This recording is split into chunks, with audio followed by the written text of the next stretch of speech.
Are you surprised we're seeing Germany, we're seeing other places in Europe that had been so good for so long starting to get alarmed by some new numbers? Well, I think you're definitely going to see a resurgence as we head into the fall and people are indoors more and it starts to collide with other respiratory pathogens that are circulating. So you have the challenge of having to differentiate COVID from influenza, from mycoplasma, from ordinary flu.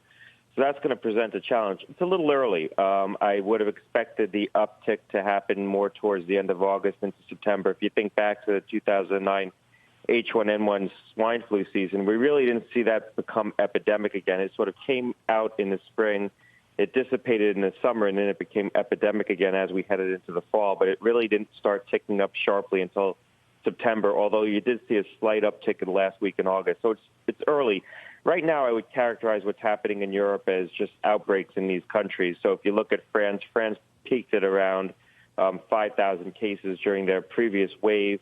They're up to about maybe 2,000 to 3,000, about 2,000 cases a day. They're probably in the worst shape in Europe, next to maybe Spain. Spain peaked at around close to 10,000 cases previously. They're up to about 3,000 to 4,000 cases right now. You're seeing slight increases also in Germany and the United Kingdom, not as sharp of a magnitude. The other places where you're seeing a resurgence in infection where you have to be concerned is Australia and Japan. Japan in particular, they're only showing about 1,000 cases a day on average right now, but that's a big difference from what they showed during the last wave of their epidemic when they peaked at around 750 cases.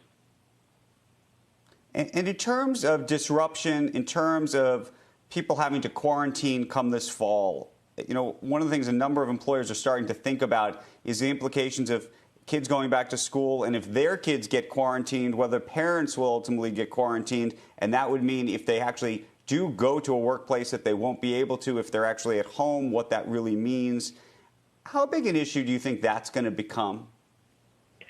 Well, look, I think you're probably going to see rolling quarantines. They're going to be, in most places, voluntary quarantines where people are going to be asked to self-isolate while they undergo testing or some kind of evaluation during an incubation period. With respect to the schools, at least, I think most countries have done a good job of keeping students physically separated so that if you do have an introduction to the school, you're not going to quarantine the entire school. You're going to quarantine a specific pod or cohort of students and perhaps their families, but more likely just the students unless you really have evidence of a larger outbreak, which I think you are going to see these rolling orders for self-isolation or requests for self-isolation in all countries as an effort to try to control this. At some point, you know, if it becomes more epidemic in these countries, you kind of exhaust the ability to do that. And that's what happened during the New York epidemic, and it's what happened across the Sun Belt when states like Florida, Texas, and Arizona became epidemic. You really exhausted the ability to use those case-based interventions like self-isolation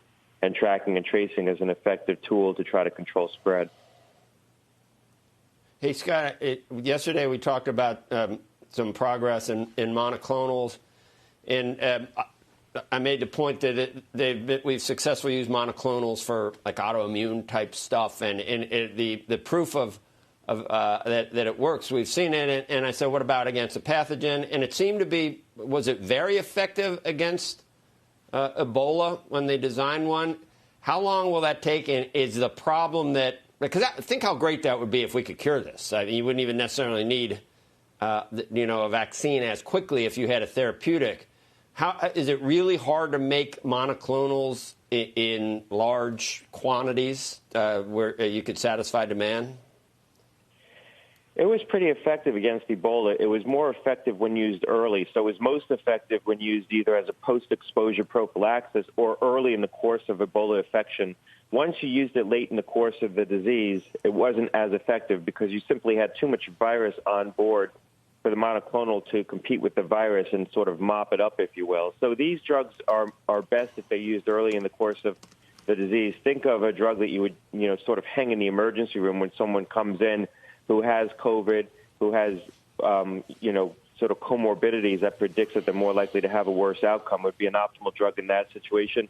Also, an optimal drug as a prophylaxis in high-risk patients who are exposed to COVID to try to prevent the disease onset. Ideally, we would have enough supply to use it as a prophylaxis in people who are at high risk, either high risk for a bad outcome, think of nursing home patients, or maybe people like healthcare workers who are more likely to be exposed to it. I don't think we're going to have the supply, at least not this year, to be able to use the drug in that way. If you look at the companies that are developing these drugs and the supply that they're going to have on hand, we'll probably have sufficient supply to use it as a treatment for higher-risk individuals when they present to the hospital. And it could be very effective in that setting.